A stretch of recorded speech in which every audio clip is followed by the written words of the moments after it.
ओम नमो भगवते वासुदेवाय नमः। द्वितीय अध्याय श्लोक 1। तथा करिपयाविष्टमश्रुपूर्णा कुलेक्षणम विषीदन्तमिदं वाक्यमुवाच मधुसूदनः। अर्थात संजय ने कहा, अर्जुन को दया से अभिभूत, मन में शोक और आंखों में आंसू भरे देखकर श्री कृष्ण ने ये शब्द कहे। व्याख्या। तथा कृपयाविष्टम, अर्जुन रथ में सारथी रूप से बैठे हुए भगवान को यह आज्ञा देते हैं कि हे अच्युत, मेरे रथ को दोनों सेनाओं के बीच में खड़ा कीजिए, जिससे मैं यह देख लूं कि इस युद्ध में मेरे साथ दो हाथ करने वाले कौन हैं, अर्थात मेरे जैसे शूरवीर के साथ कौन कौन से योद्धा साहस करके लड़ने आए हैं। अपनी मौत सामने देखते हुए भी मेरे साथ लड़ने की उनकी हिम्मत कैसे हुई।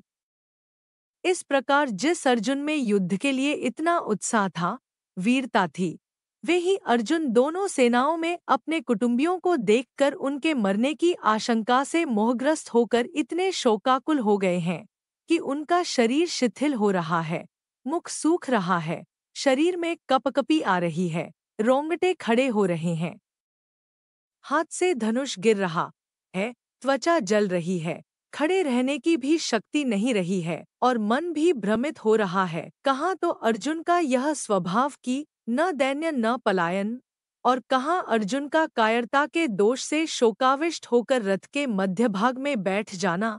बड़े आश्चर्य के साथ संजय यही भाव उपर्युक्त पदों से प्रकट कर रहे हैं। पहले अध्याय के 28वें श्लोक में भी संजय ने अर्जुन के लिए कृपया पर्याविष्टः पदों का प्रयोग किया है। अश्रुपूर्णा कुलेक्षणम, अर्जुन जैसे महान शूरवीर के भीतर भी कौटुंबिक मोह छा गया और नेत्रों में आंसू भर आए, आंसू भी इतने ज्यादा भर आए कि नेत्रों से पूरी तरह देख भी नहीं सकते। विषीदन्तमिद वाक्यमुवाच मधुसूदनः, इस प्रकार कायरता के कारण विषाद करते हुए अर्जुन से भगवान मधुसूदन ने ये वचन कहे। यहाँ विषीदन्तमुवाच कहने से ही काम चल सकता था, इदम वाक्यम कहने की जरूरत ही नहीं थी, क्योंकि उवाच क्रिया के अंतर्गत ही वाक्यम पद आ जाता है।